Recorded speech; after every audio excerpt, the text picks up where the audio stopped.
In this session, I will discuss the dimensions or characteristics of the child sex trade. Prostitution, pornography, pedophilia, the adult panderer, and the dark nets will be covered. The scope of the problem will be addressed via a series of PowerPoint slides indicating statistically the sheer volume of the problem. In 1980, I began to research the sexually exploited child using research method tools such as surveys, observation, and interviews. I was able to develop an understanding of the life experiences of these children. I use life experiences rather than a profile because I have found their personalities are so diverse they cannot be specifically classified as one personality type. That said, here are some of my more basic findings. First, there is a relationship to street prostitution, children, and running away from home. What I found is the children who run away from home at a young age continue to run away from home. The more they run away from home, the longer they stay away from home. And as you can see, that makes them very vulnerable to the adult panderer. Their first sexual experiences were when they were in prepubescent development, that is, no pubic hair or breast development, and their first sexual experience was incestuous in nature. Their family life was dysfunctional. As you can imagine, yes, there was sexual abuse and physical abuse. However, there were many who were in a neglectful family relationship. To engage in prostitution, you must have access to these streets day and night.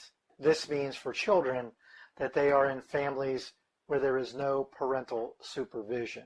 They have a history of not attending school. They are not slow, but they do not like school in the traditional classroom sense.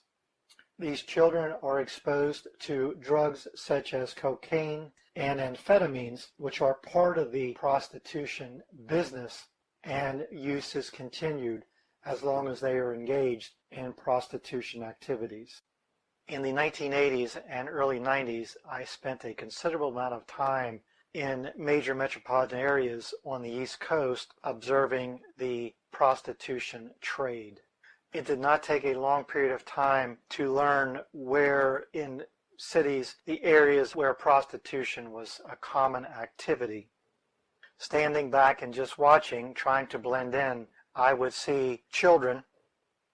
Remember, by definition, a child is someone under the age of 18 in this country, but they range from ages, I would say, as young as 9 or 10 to 17, actively engaged in trying to get a John or customer as they were on the stroll, that is, were walking up and down a street or standing on a street corner.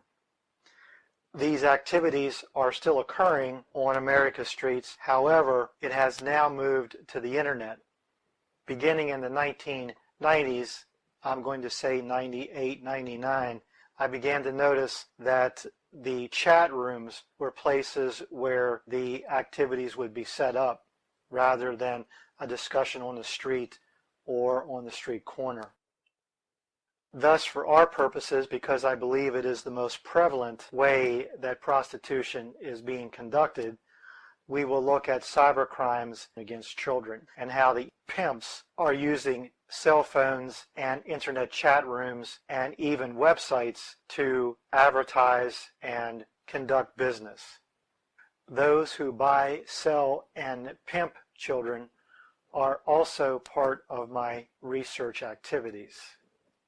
Having served as a consultant to several state correctional agencies, I have had opportunities to interview men who were actively engaged in pimping children. From these interviews and in reviewing their arrest records and pre-sentence investigation reports, I found there are 4 categories or types of pandering activities and pimps. The guerrilla is the street thug, generally too stupid or does not have the capability to persuade without violence. The Sweet Mac is the antithetical to the guerrilla. He is a Pied Piper. He knows how to persuade using gifts, money, persuasive lies, etc., to entrap a child. The business manager is one who owns a bar or a bartender who has a list of pimps, and when a customer comes in under the guise of inebriation and talks about, quote, that young thing, he informs the pimp of what is expected and needed or desired by the customer, and the meeting is set.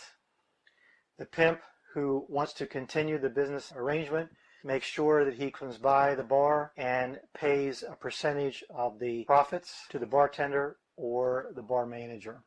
The last type, one that I was very surprised to learn, is parents. These represent a significant participation in the child sex trade. They will rent their children, sell their children, or actively engage in pimping themselves.